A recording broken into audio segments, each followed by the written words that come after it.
పట్టుకోవడం గురుగారు? అంటే చాలామంది ఈ ఒక్క పాయింట్ కోసం ఎదురు చూస్తున్నారు. అంటే చెప్పాను కదా, వారి సంగమ సమయాన్ని తెలుసుకోవాలి.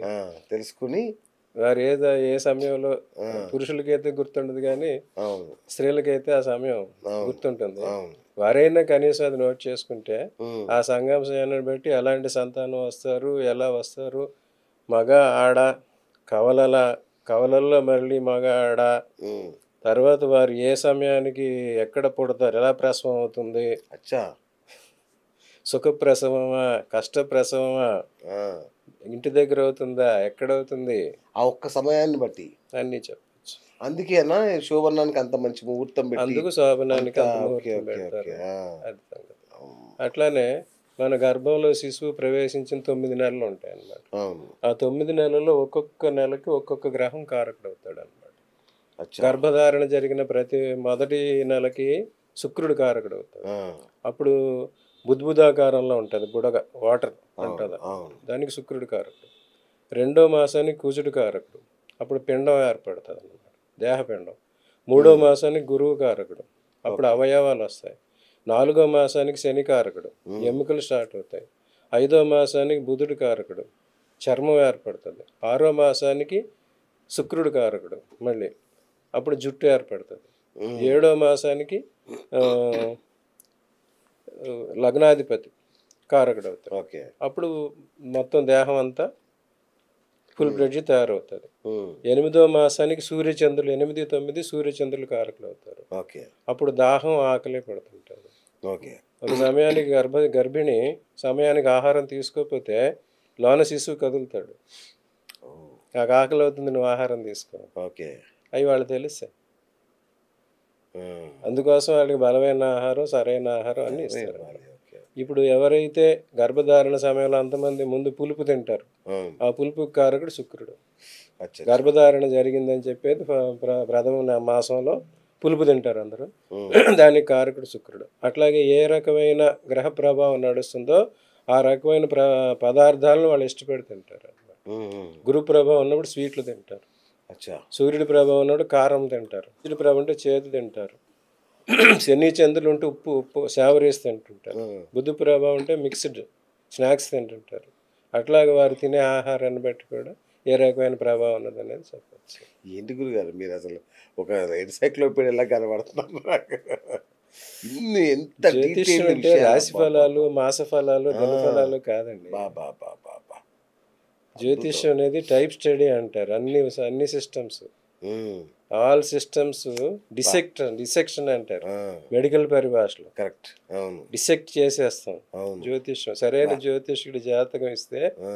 డిసెక్షన్ చేసేసి చూపిస్తాం. అబ్బబ్బబ్బబ్బా! సూపర్. సూపర్. రైట్ గురుగారు. చాలామందికి వరుసగా ఆడపిల్లలే పుడుతుంటారు.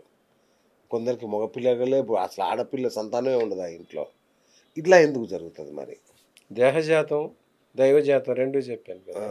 చెప్పానుగా, వారు సంగమ సమయానికి ఆ! ఉపజయ స్థానాల్లో పురుష గ్రహాలు ఉంటే పురుషులే పుడతా ఉంటారు. అచ్చా! వారి డిఎన్ఏలో ఆ రకమైన అరేంజ్మెంట్ వస్తుంది, ఓకే. అట్లా వస్తుంది. ఓకే. సో వీళ్ళకి ఇంకోటి ఏంటి, వాళ్ళ వంశంలో తల్లిదండ్రులు, తాతలు, తండ్రులు మళ్ళీ పుట్టదలుచుకోకపోతే పురుష సంతానం కలుగుతాం, ఆ! అట్లా స్త్రీ సంతానమే కలుగుతూ ఉంటుంది. ఆహాహా! ఇంకోటి ఏంటంటే వీళ్ళు కొంతమందికి ఆచారం ఉంటుంటుంది అనమాట. హ్మ్. సో వాళ్ళకి సంవత్సరానికి ఆల్టర్నేట్ ఇయర్లో గర్భం వస్తుంటుంది. కొంతమంది 3 సంవత్సరాలకు ఒకసారి వస్తుంది, కొంతమంది 5 సంవత్సరాలు ఒకసారి, ఒకరికి 12 సంవత్సరాల తర్వాత ఒకసారి ఉంటుంది. బా! అటువంటివి కూడా ఉంటాయి. ఓకే. సో వాళ్ళకి ఏ ఆచారం ఉన్నది, వాళ్ళది ఏ పరిస్థితుల పట్ల వచ్చింది, అది చూసి దాని ప్రకారం చేసుకుంటారు. రైట్. ఇప్పుడు చిరంజీవి గారు మొన్న కామెంట్ చేశారు. మీరు విన్నారో లేదో? నాకొరే ఒక వారసునివిరా రామ్ చరణ్ అని పాపం ఆయన బాధ ఆయన ఎట్లా అంటున్నాడంటే, హాస్టల్‌లో వార్డెన్‌లాగా ఉంది నా పరిస్థితి అంటాడు ఆయన. ఇంటి నిండా ఆడపిల్లలే ఉన్నారు. మన లెగసీని కంటిన్యూ చేయడానికి ఒక వారసుడు కావాలని అంటున్నాడు. మరి ఆయనకు ఆ వారసుడొచ్చే యోగం ఉందా లేదా? సినీ నటుల గురించి నాకు అంతగా తెలియదండి. సినీ నటుల ఆయన గురించి మనిషే కదండీ. సినీ నటుడు అవుతాయండి పాపం ఆయన 'చిరంజీవి' గారు. ఆయన జాతకం పాపులర్‌గా ఉంటది. అట్లాగే ఆయన గురించి కాదుగా, ఒక 'రామ్ చరణ్' వారి జాతకం తల్లిదండ్రుల జాతకాలు రెండు పరిశీలించాలి. ఓకే. ఎవరి ఎటు తల్లిదండ్రులు? జన్మనిచ్చే తల్లిదండ్రులు ఆ! ఆ! ఆ! రైట్. ఈయన చెప్పాను అటు 7 తరాలు ఇటు 7 తరాలు ఉంటాయి. ఆ, ఏ లోపం చెప్పాను ఇన్ని రకాల సంతానం, ఇన్ని అవును రకాల లోపాలు. అవును. సో అందులో ఏ లోపం వల్ల రావట్లేదు, ఓకే ఎవరి వల్ల రావట్లేదు. ఓకే అది కరెక్ట్ టైమింగ్స్ ఎవరైనా ఇస్తే మనం ఆ, కారణాలు నిర్వహణలు చెప్పొచ్చు. ఓకే. సో అవన్నీ చూడాలి. కానీ వాళ్ళు జెన్యున్ ఇన్ఫర్మేషన్ ఎవరికి ఇవ్వరు కదా. ఇవరా? వాళ్ళు ప్రముఖులు మరి వాళ్ళు అన్నీ వాళ్ళ దగ్గర అవునవునవును. ఉంటే వాళ్ళకి ఆల్రెడీ ఆస్థాన విద్వాంసులు, ఆస్థాన జ్యోతిషులు అటువంటి వాళ్ళు ఉంటారు. ఓకే. వాళ్ళ కోసం అచ్చా అచ్చా అచ్చా, వాళ్ళకి మాత్రం ఇస్తుంటారు. Okay right. అట్లాగే విన్నాను గురుగారు, కృష్ణంరాజు గారు ఉన్నారు కదా, హీరో ఉమ్, కృష్ణంరాజు. ఉమ్, ఉమ్, ఆయనకు కూడా మగపిల్లలు లేరు అసలు. ఉమ్, ఆయన సంతానం కోసం విశ్వ ప్రయత్నాలు చేశారు మగపిల్లాడు కలగాలని. ఉమ్, ఆ, ఇద్దరు భార్యలు ఆయనకి. అవును. ఇద్దరు భార్య భార్యలకి చనిపోయారు. ఒకటి చనిపోయింది. పుత్రకామేష్టి యాగం చేశాడంట ఆయన. ఎన్నో పూజలు చేశాడు, పుత్రకామేష్టి యాగం కూడా చేశాడు. అయినా సంతానం కలగలేదు. అంటే పుత్రకామేష్టి యాగం చేస్తే పుత్రుడు పుడతాడా? పుత్రకామేష్టి యాగం అనేది ఈ కాలానికి కాదు, ఓకే. వేదకాలానికి పురాణ కాలానికి సంబంధం. అవును. దానికి కొన్ని ప్రత్యేకమైన పరిస్థితులు, నియమాలు, హవిస్సులు, ద్రవ్యాలు ఓకే ఉంటాయన్నమాట. అవి ఈ దాన్ని ఒక పదార్థం అంటారు వండింది, అది వాళ్ళు తయారు చేసి ఇస్తారన్నమాట. అది తింటేనే అవుతుంది. ఓకే. ఈ కాలంలో అంత పర్ఫెక్ట్గా చేసేవారు ఉన్నారని నేను అనుకోను. ఉమ్. ఇక తర్వాత వచ్చి ఏ రకమైన శాపం ఉన్నది అనేది చూడాలి. ఆ, సో దాని ప్రకారం వస్తుంది. ఓకే. వారికి పుత్ర సంతాన యోగ్యం లేనప్పుడు సంతానం అనేది కలగటం కష్టం. ఓకే. జనరల్గా ఈ ఈ కులాల్లో, యుద్ధ కులాల్లో పూర్వకాలంలో శత్రు సంహారం చేస్తారు కదా, అచ్చా అచ్చా అచ్చా. శత్రువులు చనిపోతారు కదా, ఆ శత్రు శాపంతో ఇటువంటి కులనాశనం, వంశం ఆగకూడదు. ఆ, ఆ, ఆ. సో ఎవరైతే ఇదివరకు యుద్ధాలు చేసి శత్రు సంహారం చేసినప్పుడు రాజులు ఆ, ఆ, ఆ. ఆ కాలం యుద్ధాలు చేసి శత్రు సంహారం చేశారు కదా, ఆ శత్రువులు అచ్చా, కుల అచ్చా. నిర్మూలన, వాళ్ళు వంశ నిర్మూలన మొత్తం వంశాన్ని తుదముట్టించేశారు అనుకోండి, ఆ, ఆ శాపం ఇటు వస్తూ ఉంటుంది. సో ఈ వంశం కూడా తుదముట్టింపు అయిపోతుంది. ఓడియా. సో అందుకోసం ఇదివరకు ఎవరంటే రాజులు యుద్ధాలు చేసి రాజ్యాలకు వచ్చిన తర్వాత అటువంటి పాపాలన్నీ పోవటం కోసం, పరిహారం కోసం ఒక దేవాలయం నిర్మించేవారు అన్నమాట. ఓకే. దేవాలయం నుంచి అక్కడ నిత్య పూజలు దాన్ని చేయటం, దాన్ని అనుసరించడం చేసేవారు. అవన్నీ పాపాలు పరిహారం అంటారు. Okay okay. అటువంటి ఈ కాలంలో లేవు కదా. సో అది, సో ఇప్పుడు వీరి స్థితిని బట్టి ఎటువంటి పరిస్థితి ఉన్నది అనేది చూస్తే చెప్పింది దాని తల సూచన. రైట్ గురుగారు, ఈ మన కౌరవులు మట్టి కుండలో పుట్టారంటారు కదా, అది ఎట్లా సాధ్యమైంది గురుగారు? ఇప్పుడు అది కూడా అప్పటి ఐవీఎఫ్ అనుకోవాలి అది. ఐవీఎఫ్ అనేది ఇప్పుడు కాదు, ఇదివరకు మట్టి కుండలో పుట్టలేదు వారు. వాళ్ళు గాంధారి గర్భం విచ్ఛిన్నం జరిగిందన్నమాట. గాంధారి గర్భాన్ని అప్పుడు వ్యాసుడు వచ్చి సంరక్షించి ఈ 101 కుండల్లో పెట్టాడు. కుండ అంటే ఘటం, ఘటం అంటే సెల్ ఇంగ్లీష్లో. ఘటోద్భవుడు, ద్రోణుడిని కూడా కుంభసంభవుడు అంటారు. ఓకే. కుంభసంభవుడు అంటే కుండలో పుట్టాడు అంటారు అందరు. అది misconception. That is a cell అన్నమాట, టెస్ట్ ట్యూబ్ అన్నమాట. ఇప్పుడు టెస్ట్ ట్యూబ్ బేబీలు అందరూ కుంభసంభవులే, అందరికి ఐవీఎఫ్ చేస్తున్నారు కుంభసంభవం.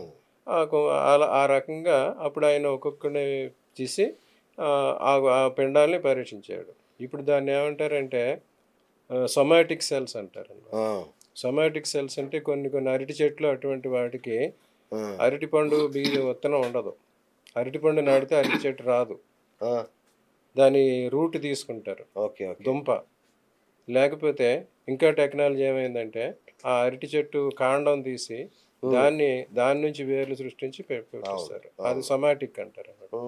ఆ రకంగానే ప్రక్రియలో అప్పుడు వేదవ్యాసుడు చేసి వాళ్ళని 101 మందిని పూర్ణ రూపం, శిశు రూపం వచ్చేలాగా ఆయన చేశాడు. సో ఈ టెక్నాలజీ అప్పటి నుంచే ఉన్నది. అట్లాగే ఇంకోటి భారతంలోనే ఇంకోటి ఉంది.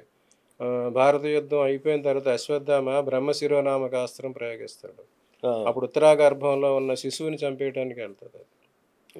ఉత్తరాగర్భంలో ఉన్న అభిమన్యుడు పుత్రుడు, అభిమన్యుడు సంతానం ఉత్తరాగర్భంలో ఉంటే ఆ గర్భంలో ఉన్న శిశువుని కూడా చంపేసే బ్రహ్మ శిరోనామకాస్త్రం అశ్వత్థామ ప్రయోగించాడు.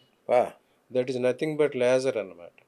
లేజర్ తెలిస్తే అది మిషన్ అయిపోతుంది. ఈ గ్రహణ సమయాల్లో కూడా అలాంటి లేజర్ రేస్ వస్తుంటాయి. సో అటువంటి టైంలో బయటికి రాకుండానే గ్రహణంలో గర్భిణీలు లోనే ఉండమని చెప్పింది అది.